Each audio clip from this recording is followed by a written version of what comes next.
Bonjour mes frères et sœurs, bienvenue dans ce rendez-vous divin. Je suis Mathieu, j'ai 48 ans, marié et père de 3 enfants. J'ai grandi dans une famille où la foi n'était pas toujours vécue pleinement, et pendant longtemps, j'ai douté de l'existence de Dieu, blessé par des épreuves et des déceptions. Mais Dieu a choisi de se révéler dans ma vie d'une manière que je n'aurais jamais imaginée. Avant de continuer, je vous invite à vous abonner à cette chaîne, à laisser un commentaire avec une phrase de foi qui vous inspire, et à partager cette vidéo avec quelqu'un qui traverse une épreuve. Dites-nous aussi en commentaire d'où vous regardez cette vidéo, car chaque témoignage compte et renforce notre communauté de foi. Tout a commencé dans un petit village où la peur et la superstition régnaient. 10 sorciers avaient juré de détruire ce qu'ils considéraient comme sacrilège, l'image de Dieu qui se trouvait dans la maison d'un croyant humble, un symbole de lumière et de foi. Ils ont préparé un feu immense, pensant que rien ne pourrait survivre à leur flamme. Cette scène peut sembler lointaine, mais chaque croyant a connu ce moment où il se sent attaqué, seul et incompris. Qui n'a jamais ressenti que sa foi vacillait face aux épreuves, aux critiques ou aux tragédies? Dans cette vidéo, vous allez voir comment Dieu transforme ce qui semble être un désastre en un miracle. Youssef avait toujours eu une vie simple, presque ordinaire. Né dans une famille modeste, avec 3 frères et 2 sœurs, il avait grandi dans un quartier où la foi était parfois questionnée plutôt que vécue. À 42 ans, il avait connu le poids du doute, les blessures d'une enfance marquée par l'absentéisme spirituel de son père et les jugements silencieux de ceux qui semblaient toujours savoir mieux. Pourtant, il avait trouvé dans la prière un refuge discret. Il aimait réciter les psaumes le soir, à la lumière vacillante d'une petite lampe, lorsque le monde extérieur semblait trop bruyant pour laisser place à la réflexion. Mais rien ne l'avait préparé au jour où 10 sorciers vinrent dans son village, déterminés à brûler ce qui représentait la présence de Dieu pour lui, une petite image sacrée de la Vierge, héritage de sa mère. Ils étaient armés de flacons d'essence, de bâtons et de paroles menaçantes, convaincus que la destruction de cette image briserait la foi de la communauté. Youssef se tenait là, le cœur battant, les mains tremblantes. La peur l'envahit, mais il sentit en lui un appel plus fort que tout. « Reste et regarde ce que Dieu fera ». À ce moment précis, il invita ses voisins et ceux qui le regardaient. Écrivez dans les commentaires une phrase de foi qui vous soutient dans l'épreuve. Abonnez-vous pour découvrir la puissance de Dieu et partagez cette vidéo avec quelqu'un qui traverse un moment difficile. Dites-nous d'où vous regardez cette vidéo, car nous sommes unis dans la foi, peu importe la distance. Lorsque les sorciers allumèrent le feu, la fumée commença à s'élever, noire et suffocante. Les flammes léchaient l'image sacrée, et Youssef sentit un frisson glacé parcourir son dos. Dans cette situation, il se rappela Moïse et le buisson ardent. Exode 3:2, l'ange de l'Éternel lui apparut dans une flamme de feu au milieu d'un buisson. Il regarda, et le buisson était en feu, et le buisson ne se consumait point. Comme le buisson, cette image semblait résister au feu, et une lumière étrange semblait l'envelopper, ne permettant pas aux flammes de la consumer. Les sorciers, surpris, tentèrent de jeter davantage d'essence, mais le liquide s'évaporait presque avant même de toucher le bois. Youssef comprit alors que ce qu'il voyait n'était pas simplement un phénomène physique, c'était un signe divin. Le feu, qui aurait dû tout dévorer, semblait avoir été limité par une force invisible, une barrière spirituelle. Il pensa à Daniel dans la fosse aux lions, Daniel 3:25, où il est écrit que Dieu peut marcher avec nous dans le feu, protéger et révéler sa gloire même dans la destruction. Chaque flamme qui léchait l'image semblait refléter cette promesse. Dieu était présent, et sa puissance surpassait toute intention humaine. Mais la leçon ne s'arrêtait pas là. Youssef observa attentivement, remarquant que la lumière autour de l'image changeait de teinte, parfois dorée, parfois blanche, presque éblouissante. Cette variation n'était pas aléatoire. Elle semblait réagir aux prières silencieuses de Youssef, à son acte de foi simple mais sincère. Il comprit que Dieu répond souvent non pas par des miracles spectaculaires pour épater, mais par des signes subtils qui nécessitent l'attention et la persévérance de notre cœur. En parallèle avec nos vies actuelles, combien de fois nous sentons-nous écrasés par des situations impossibles? Des maladies, des crises familiales, des dettes, des trahisons. Youssef se souvenait de ces moments dans sa vie où tout semblait perdu, et pourtant, un petit miracle venait souvent, inattendu, silencieux, mais puissant. La résistance de l'image au feu est un rappel que la foi peut tenir face aux forces adverses, même quand le monde semble vouloir tout consumer. Les sorciers, de leur côté, étaient de plus en plus désorientés. Leurs incantations semblaient perdre leur efficacité. Youssef sentit une paix intérieure l'envahir, semblable à celle de Paul et Silas dans la prison. Acte 16, 25. Vers le milieu de la nuit, Paul et Silas priaient et chantaient les louanges de Dieu, et les prisonniers les écoutaient. La foi active attire la puissance de Dieu, même dans les moments les plus sombres. À ce moment, un vent léger mais puissant se leva, éteignant certaines flammes et empêchant l'extension de l'incendie. Youssef sut que ce n'était pas une coïncidence. C'était un signe tangible que Dieu agit lorsque nous restons fidèles, même dans la peur et le doute. Chaque souffle du vent semblait dire « Je suis avec toi, ne crains rien ». Le parallèle avec nos vies est immédiat. Combien d'entre nous ont ressenti le vent de Dieu lorsqu'une situation semblait perdue? Une parole de réconfort au bon moment, une aide inattendue, une lumière dans la nuit. Ces petits signes sont souvent les premières manifestations de la puissance de Dieu qui travaille pour nous sauver. Youssef sentit son cœur s'ouvrir davantage à la gratitude et à l'émerveillement. Il réalisa que la résistance de l'image au feu n'était pas seulement un miracle pour lui, mais un message pour tous ceux qui regarderaient ce témoignage. Dieu protège ce qui lui est consacré, même contre les forces qui semblent les plus puissantes. Il se rappela également David face à Goliath. 1 Samuel 17,45. David dit aux Philistins: « Tu viens à moi avec l'épée, la lance et le javelot, mais je viens à toi au nom de l'Éternel des armées. » Parfois, notre victoire spirituelle n'est pas fondée sur nos propres forces, mais sur la puissance de Dieu qui agit à travers notre foi et notre courage. Alors que les flammes diminuaient et que les sorciers, effrayés, fuyaient, Youssef tomba à genoux, serrant l'image contre son cœur. Il remercia Dieu, non seulement pour la protection physique, mais pour le réveil spirituel qui venait de se produire dans sa communauté. Ceux qui avaient regardé à distance étaient maintenant remplis de foi et de courage, inspirés par ce témoignage vivant. Ce premier signe, la résistance inexplicable de l'image de Dieu, enseigne plusieurs vérités. Après l'épreuve du feu, Youssef pensait que tout danger était passé. Mais la vie, comme nous le savons tous, ne nous laisse jamais tranquilles dans le confort. Peu de temps après, une série d'événements mystérieux commença à se produire dans son village. Des ombres inquiétantes semblaient rôder autour des maisons, des objets disparaissaient et réapparaissaient dans des lieux impossibles. Les habitants étaient effrayés, certains murmurant que les sorciers étaient revenus, ou que des forces plus puissantes et invisibles se déchaînaient. Pour Youssef, c'était un test de persévérance et de foi. Il se rappelait les paroles de Jésus dans Matthieu 5,14 « Vous êtes la lumière du monde. Une ville située sur une montagne ne peut être cachée. » Comme cette lumière qui brille malgré l'obscurité, Youssef devait maintenir sa foi et sa prière, même lorsque tout semblait sombre et incompréhensible. Une nuit, alors qu'il priait seul dans sa maison, une lumière douce et chaleureuse apparut au-dessus de l'image sacrée qui avait résisté au feu. Ce n'était pas une lumière ordinaire, ni émanant d'une lampe ou d'un feu extérieur. Elle semblait vivante, respirante, comme si elle respirait avec l'âme même de la maison. Cette lumière révéla quelque chose d'étonnant, un message subtil gravé sur le cadre de l'image, que personne n'avait jamais remarqué auparavant. Youssef se souvenait de Joseph en Égypte, Genèse 41-38, où Pharaon reconnut la sagesse de Joseph non pas par ses actions seules, mais parce que Dieu agissait à travers lui. De la même manière, cette lumière agissait à travers l'image sacrée pour communiquer avec lui montrer que Dieu est toujours actif, même dans l'ombre, et que même ce qui semble perdu n'est jamais oublié par le Seigneur. Ce deuxième signe était une révélation spirituelle subtile, qui enseignait plusieurs leçons essentielles. La lumière de Dieu peut apparaître dans les moments de plus grande obscurité, et la foi doit être constante. Même lorsque les épreuves semblent s'accumuler, les miracles peuvent se manifester par des signes invisibles à ceux qui ne cherchent pas avec le cœur ouvert. Pour les habitants du village, cette lumière devint un symbole d'espoir. Les enfants, qui auparavant tremblaient de peur, venaient observer la lueur mystérieuse. Les voisins, sceptiques au départ, commençaient à se rassembler pour prier, attirés par la beauté et la tranquillité que cette lumière apportait. C'était comme si l'obscurité elle-même avait été illuminée par la présence divine, un rappel que même les ténèbres les plus profondes ne peuvent étouffer la lumière de Dieu. Mais ce signe ne se limitait pas à un phénomène visuel. Chaque fois que quelqu'un se tenait près de l'image, il ressentait une paix intense et une chaleur intérieure. Les querelles diminuaient, les cœurs se réconciliaient, et la communauté retrouva peu à peu un sentiment d'unité.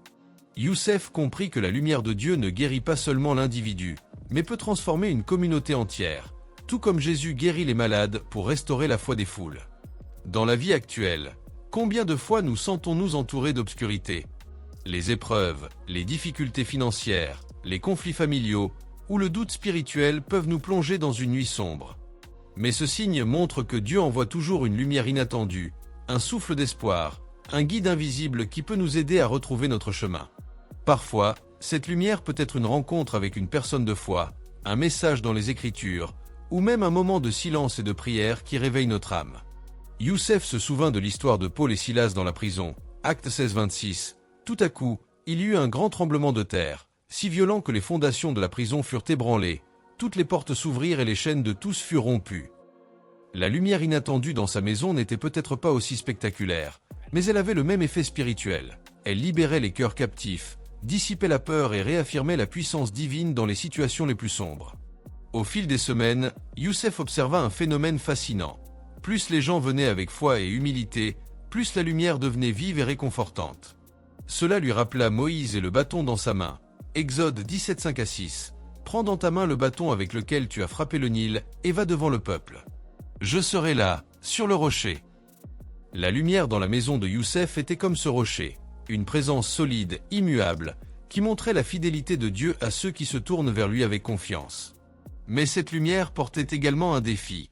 Elle exigeait la persévérance dans la foi et la prière. Certaines personnes sceptiques continuaient à douter et à critiquer, disant que ce n'était qu'un phénomène naturel. Mais Youssef savait, dans son cœur, que ce qui est véritablement divin ne peut être expliqué uniquement par la logique humaine. La foi demande de croire, même quand l'esprit lutte pour comprendre. Un jour, un jeune garçon du village, curieux et intrépide, toucha l'image sous la lumière, et une sensation de chaleur le traversa. Il tomba à genoux, les yeux brillants de larmes, et dit « Je sens que Dieu est ici ». C'était le cœur de ce deuxième signe. La lumière inattendue est un rappel que la présence divine est tangible pour ceux qui la cherchent avec sincérité et humilité. En parallèle avec nos vies modernes, combien de fois avons-nous besoin de voir cette lumière ? Nous traversons tous des moments où nous avons l'impression que Dieu est silencieux ou absent. Pourtant, la lumière peut apparaître à travers une parole, un sourire, un acte de bonté ou un miracle silencieux, révélant que Dieu est toujours actif, même lorsque nous ne le percevons pas. Ce signe soulève également une vérité spirituelle profonde. L'obscurité ne peut jamais vaincre la lumière de Dieu. Chaque acte de malice, chaque intention destructrice, chaque épreuve de la vie est limitée par la puissance divine. Comme David chantant dans le psaume 27:1, « L'Éternel est ma lumière et mon salut, de qui aurais-je peur ? L'Éternel est le soutien de ma vie, de qui aurais-je crainte ?» La lumière qui entoure l'image sacrée de Youssef est la même lumière qui peut illuminer nos vies, nos familles et nos communautés, dissipant la peur et l'inquiétude. Youssef finit par comprendre que ce deuxième signe n'était pas simplement pour lui, mais pour tous ceux qui regarderaient cette vidéo. La lumière inattendue est un message universel. Dieu agit souvent là où nous ne l'attendons pas. Elle nous rappelle que la foi exige vigilance, patience et ouverture du cœur pour reconnaître les signes, même subtils, de sa présence. Après avoir expérimenté la lumière inattendue dans sa maison, Youssef se sentait à la fois émerveillé et inquiet. La présence divine semblait se manifester autour de lui, mais il savait que le chemin de la foi n'est jamais exempt d'épreuves. La vie, comme un fleuve sinueux, nous entraîne parfois dans des méandres de doute et de questionnement. Youssef ressentit bientôt que Dieu voulait lui enseigner une leçon encore plus profonde, une vérité qui ne se voit pas avec les yeux mais s'entend avec le cœur. Ce troisième signe se manifesta sous la forme d'une voix cachée dans le silence. Une nuit, alors qu'il méditait près de l'image sacrée, un silence absolu emplit la maison. Le vent s'était tu, les animaux dormaient, et même le tic-tac de l'horloge semblait s'être arrêté. Dans ce silence, Youssef entendit une voix douce mais ferme, comme un murmure venant de l'image elle-même. Ce n'était pas une voix humaine, elle semblait émaner directement de Dieu. Cette voix dit simplement « Ne crains pas, car je suis avec toi. » Même au milieu du silence, ma présence est réelle.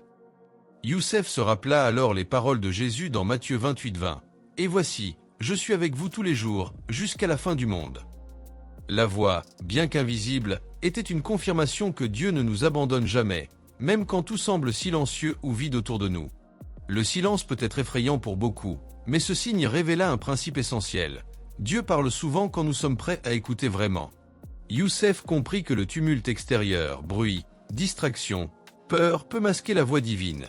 C'est dans le calme, la méditation et la prière sincère que nous entendons les instructions et encouragements du Seigneur. Youssef se souvint de Samuel dans l'Ancien Testament. 1 Samuel 3,10, et l'Éternel vint, et se tint là, et appela comme les autres fois, Samuel. Samuel. Samuel répondit, Parle, car ton serviteur écoute. Tout comme Samuel, il fallait être attentif, humble et disponible. La voix cachée n'était pas destinée à effrayer ou à impressionner, mais à révéler le pouvoir du silence et de l'écoute spirituelle. Ce signe se traduisit par plusieurs manifestations concrètes dans la vie quotidienne de Youssef. Chaque fois qu'il prenait un moment pour méditer, il recevait une clarté soudaine dans ses décisions. Des situations complexes, qui semblaient impossibles à résoudre, devenaient limpides. Des relations tendues avec des membres de sa famille ou des voisins se transformaient par des paroles de paix et de pardon qu'il ne savait pas comment formuler auparavant. C'est ici que ce signe rejoint nos vies contemporaines. Dans un monde saturé de bruit, d'alertes, de notifications et d'opinions incessantes, le silence intérieur devient un espace sacré où Dieu peut agir. Comme le psalmiste le dit dans le psaume 46:11, « Arrêtez, et sachez que je suis Dieu ». Dans le silence, nous redécouvrons la souveraineté et la puissance divine, une vérité que beaucoup oublient dans la course quotidienne.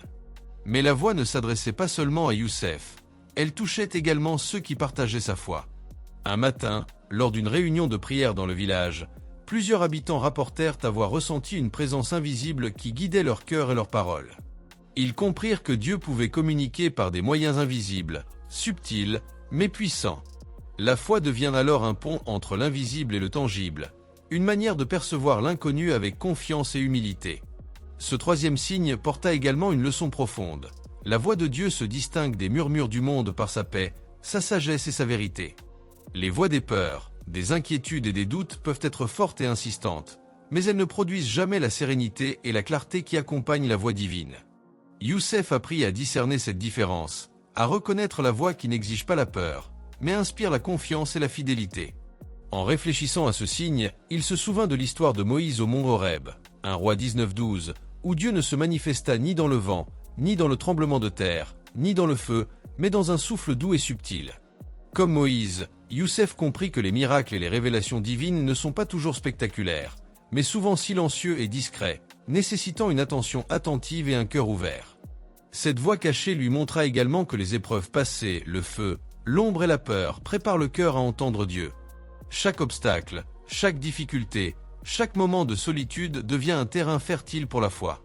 Comme David chantant dans le psaume 23:4, « Même quand je marche dans la vallée de l'ombre de la mort, je ne crains aucun mal, car tu es avec moi. » Le silence et la voix divine deviennent alors une assurance que Dieu transforme nos peurs en force et nos ténèbres en lumière intérieure. Le signe devint encore plus tangible lorsqu'un événement inattendu survint. Une nuit, un incendie éclata dans une maison voisine. Alors que tout le village paniquait, Youssef sentit intérieurement qu'il devait se rendre là-bas. En priant silencieusement, il guida les habitants avec des instructions précises qu'ils ne comprenaient pas rationnellement. Ensemble, ils sauvèrent plusieurs vies et protégèrent ceux qui pouvaient l'être. Cette expérience démontra que la voix intérieure, guidée par Dieu, peut nous diriger dans l'action concrète et salvatrice, même quand le danger semble écrasant. Pour les spectateurs de cette vidéo, le message est clair. Dieu parle toujours, mais nous devons être prêts à écouter. Il peut nous parler par un murmure, une intuition, un verset biblique lu au bon moment, ou par une inspiration soudaine lors d'un moment de prière. Dans chaque silence, il y a une opportunité de recevoir guidance, consolation et force. Youssef comprit alors que ce troisième signe n'était pas seulement un miracle personnel, mais un appel universel à l'écoute spirituelle. Il invita le village, et indirectement tous ceux qui entendraient son témoignage, à créer des moments de silence sacrés dans leur vie quotidienne, à méditer sur les Écritures, à écouter le cœur, et à distinguer la voix divine de l'agitation du monde. Enfin, ce signe révéla un principe fondamental. La foi nécessite à la fois action et écoute. Il ne suffit pas de prier et d'attendre passivement. Il faut également se mettre en mouvement, répondre aux inspirations divines et permettre à la voix intérieure de guider chaque pas. Comme Paul exhortant les Corinthiens, 1 Corinthiens 14:3, celui qui prophétise édifie l'Église, exhorte et console. Youssef apprit que la voix divine nous édifie, nous encourage et nous conduit à des actions qui honorent Dieu et protègent nos communautés. Après avoir expérimenté la voix cachée dans le silence, Youssef sentit une nouvelle épreuve se préparer. Le Seigneur, à travers les signes précédents, l'avait guidé et fortifié, mais la foi n'est jamais un chemin sans obstacle. Le quatrième signe, qui allait se manifester, portait un message de résistance et de persévérance face aux forces du mal. Tout commença un soir, alors que Youssef méditait sur la scène tragique où 10 sorciers avaient tenté de brûler l'image de Dieu. Malgré l'échec de leur acte, il ressentit une inquiétude profonde. Le feu qui avait été levé contre l'image n'était pas qu'un accident ou un simple geste de haine humaine, mais une tentative de détruire ce que Dieu avait placé dans son cœur. Le Seigneur lui montra alors que la vraie puissance de Dieu ne peut jamais être consumée par les forces du mal. Le 4e signe prit la forme d'une flamme inextinguible. Une nuit, alors que le vent soufflait violemment et que les nuages obscurcissaient la lune, Youssef observa l'image sacrée. Il vit que, malgré les traces de brûlure laissées par les sorciers, une lumière intérieure continuait de briller, pure et immuable. Cette flamme n'était pas un feu ordinaire, elle semblait vivante, pulsante et protégée par la main de Dieu lui-même. Ce spectacle rappela à Youssef l'histoire de Shadrach, Meshach et Abednego dans le livre de Daniel. Les 3 jeunes hommes avaient été jetés dans le four ardent, mais le feu ne les toucha pas. Daniel 3,25 dit, « Et il répondit, Voici, je vois 4 hommes détachés et qui marchent dans le feu, et ils ne sont pas blessés, et l'aspect du 4e est semblable à un fils des dieux. » Comme eux, Youssef comprit que Dieu protège ce qui lui appartient et rend la foi inaltérable même dans les épreuves extrêmes. Mais cette flamme avait aussi un enseignement pratique et spirituel pour la vie quotidienne. Youssef réalisa que la foi véritable ne dépend pas de circonstances extérieures. Les difficultés, les persécutions et les attaques contre notre cœur ou nos convictions ne peuvent éteindre la lumière de Dieu en nous si nous restons attachés à lui. Comme Jésus l'enseigne dans Jean 10, 28, « Je leur donne la vie éternelle, elles ne périront jamais, et personne ne les ravira de ma main. » Cette assurance transforma profondément Youssef. Dans les jours qui suivirent, Youssef observa que cette flamme agissait comme un aimant spirituel. Les personnes autour de lui, même celles qui n'avaient pas de foi, ressentirent une chaleur inexplicable, un sentiment de paix et de sécurité lorsqu'elles s'approchaient de lui ou de l'image. La lumière divine attirait et protégeait simultanément. Ce signe révéla à Youssef une vérité souvent méconnue. La puissance de Dieu se manifeste non seulement pour nous protéger, mais aussi pour attirer et inspirer les autres vers le bien. Ce 4e signe fut également un moment d'introspection profonde. Youssef se demanda, « Ma foi est-elle aussi résistante que cette flamme ? Mon cœur peut-il rester ardent malgré les attaques, les doutes et les peurs ?» Cette réflexion le conduisit à renforcer sa pratique de la prière, à étudier plus intensément la Bible et à s'engager activement dans la vie de sa communauté. Chaque action devint une étincelle nourrissant la flamme intérieure, garantissant qu'elle ne faiblirait jamais. Un autre parallèle biblique apparut clairement dans sa méditation, Exode 3:2, où le buisson brûle sans se consumer. Tout comme le buisson ardent, la flamme de Dieu dans le cœur de Youssef ne peut être détruite par le mal, car elle est alimentée par la puissance divine et non par les forces humaines. Il comprit que le feu de la foi était à la fois un test et un don, une épreuve pour révéler la force de l'âme et un symbole de l'inébranlable présence de Dieu. Ce signe transforma également la manière dont Youssef percevait les attaques spirituelles. Avant, il ressentait chaque malheur ou chaque parole blessante comme une menace directe. Désormais, il voyait chaque défi comme une occasion de montrer que la foi en Dieu est plus forte que tout feu terrestre ou spirituel. Comme David dans le psaume 27:1, « L'Éternel est ma lumière et mon salut, de qui aurais-je peur ? L'Éternel est le soutien de ma vie, de qui aurais-je crainte ?» Cette révélation le rendit courageux et inébranlable. Le signe de la flamme inextinguible ne se limita pas à des expériences visuelles ou spirituelles. Il eut des effets concrets dans sa vie quotidienne. Une nuit, une tempête éclata sur le village. Les vents et la pluie menaçaient de détruire les cultures et les maisons. Mais Youssef, guidé par la lumière intérieure et la confiance en Dieu, put aider ses voisins à protéger ce qu'ils possédaient. Les habitants témoignèrent que la présence divine se manifestait comme un bouclier, les guidant et les rassurant au milieu du chaos. Ce 4e signe donna aussi un appel universel aux croyants, rester ardents dans la foi malgré les difficultés. Dans un monde rempli de distractions, d'injustices et de tentations, la foi est cette flamme que nous devons protéger et nourrir chaque jour. La prière, la lecture des Écritures et la communauté de foi deviennent le bois et l'huile qui maintiennent cette flamme vivante et brillante. Enfin, Youssef comprit que ce signe était une préparation pour le 5e et dernier signe, celui qui culminerait dans la manifestation complète de la protection divine et du miracle. La flamme inextinguible représentait à la fois la résilience de la foi personnelle et l'impact sur les autres, car Dieu utilise les fidèles comme des phares pour éclairer et guider. Leçon pour le spectateur. Aucune force terrestre ou spirituelle ne peut détruire la foi qui est véritablement enracinée en Dieu. Même face à la persécution, aux épreuves ou aux attaques directes, la lumière intérieure, alimentée par la prière et la confiance, restera intacte. Comme le confirme 2 Timothée 4:7, « J'ai combattu le bon combat, j'ai achevé la course, j'ai gardé la foi. » La flamme inextinguible n'est pas seulement un symbole, c'est une réalité à vivre et à protéger chaque jour.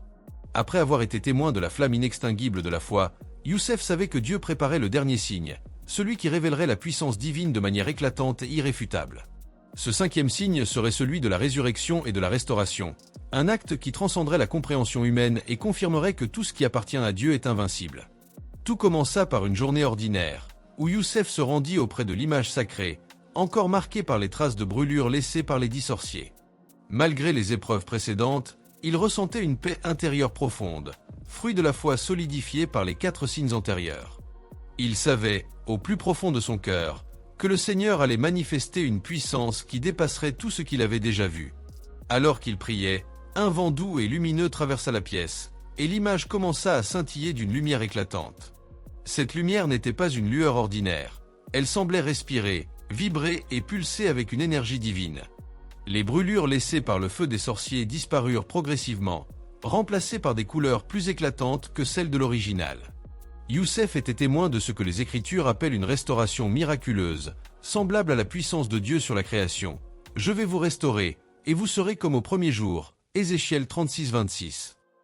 Ce moment de résurrection rappela à Youssef l'histoire de Jésus lui-même.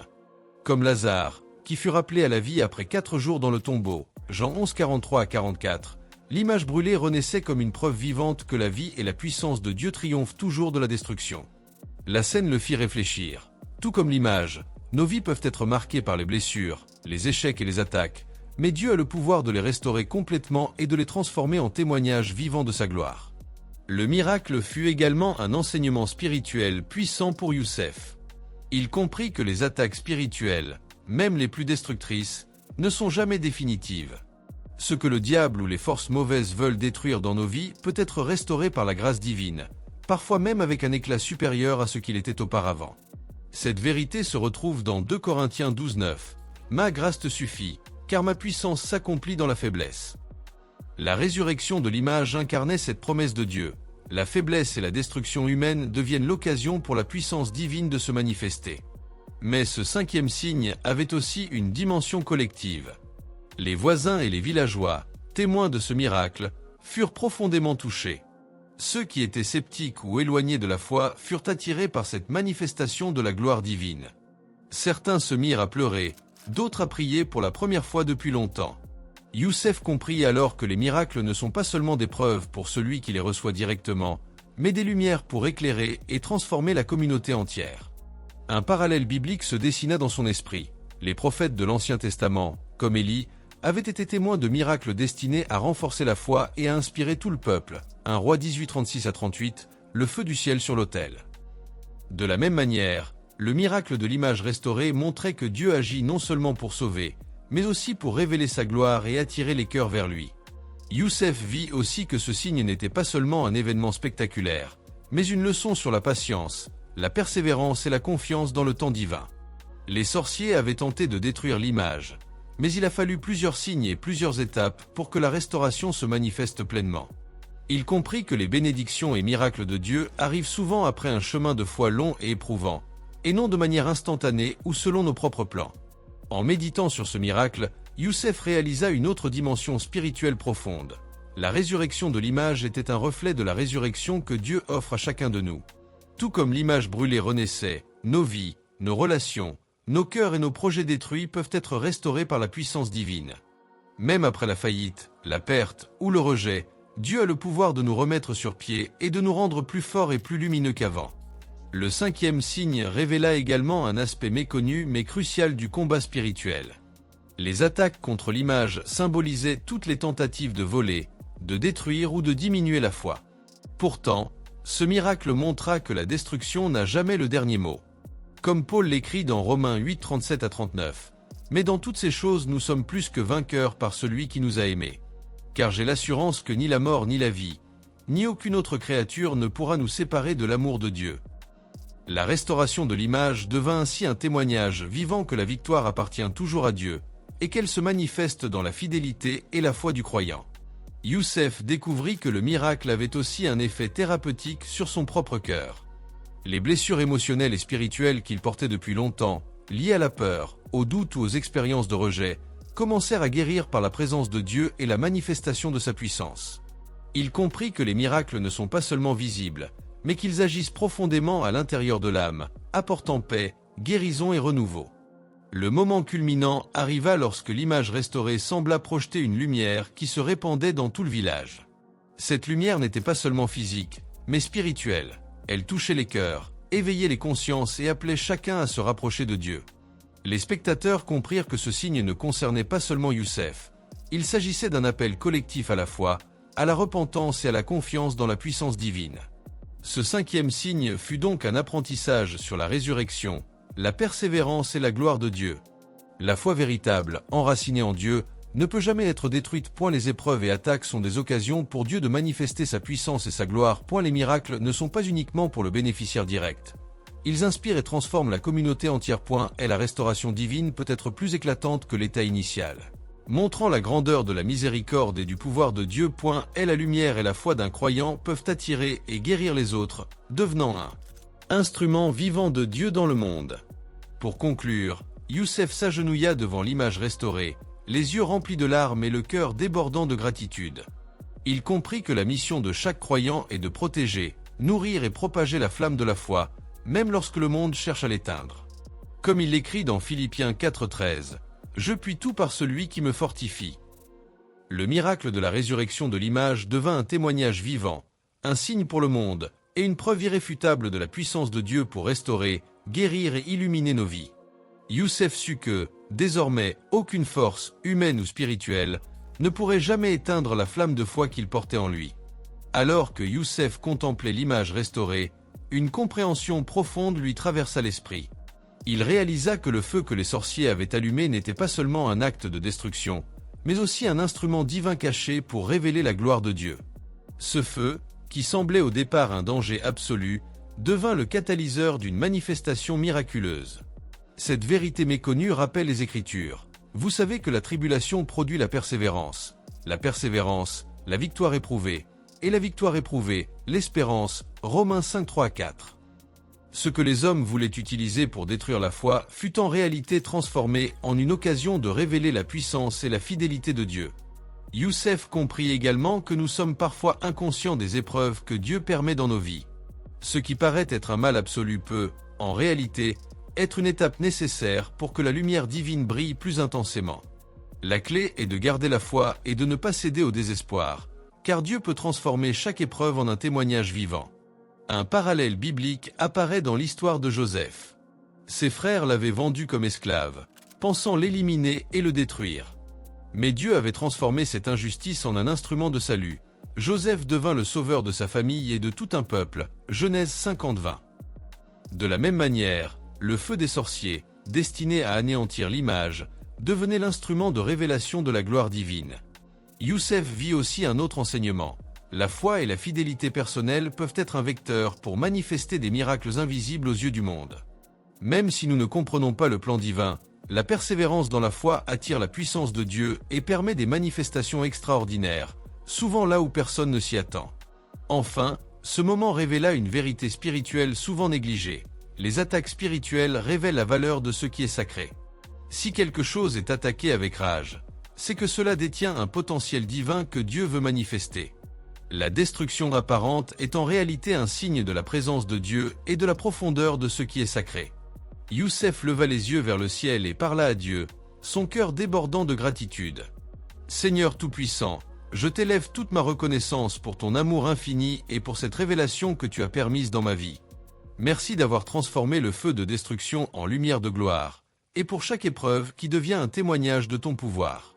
Fortifie notre foi, Seigneur, afin que nous restions inébranlables même face aux attaques. Aide-nous à voir ton plan divin dans chaque difficulté, et à nous souvenir que rien, ni personne, ne peut éteindre la flamme de ton amour en nous.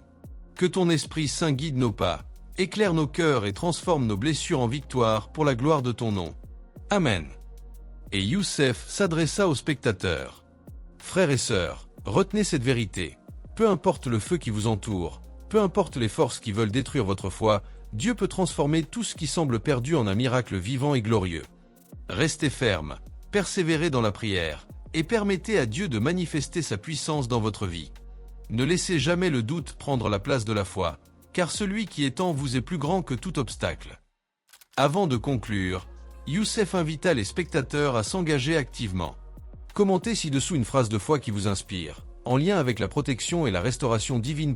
Abonnez-vous à la chaîne pour recevoir plus de témoignages de miracles et d'espérance. Partagez cette vidéo avec quelqu'un qui traverse une épreuve, afin que le feu de la foi et de l'espérance touche d'autres cœurs. Écrivez-nous en commentaire d'où vous regardez cette vidéo, pour que nous puissions prier pour vous spécifiquement.